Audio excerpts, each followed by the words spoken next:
Cause I don't give a fuck what you say. Yeah, I'ma do shit my way. So you can go kick rocks, I'ma stack bricks up, build what I want to make.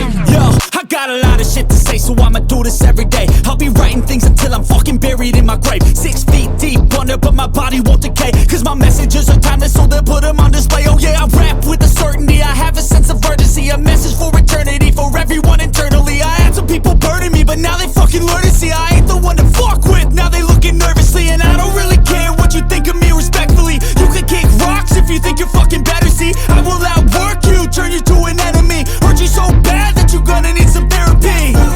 I got the motherfucking recipe. I've been cooking up hits, I'ma leave a legacy. You'll be looking small when you're standing right next to me. I'm 5'10", bitch, but I'm 10 feet next to me. Thanks for watching. Yeah, I'ma do shit my way.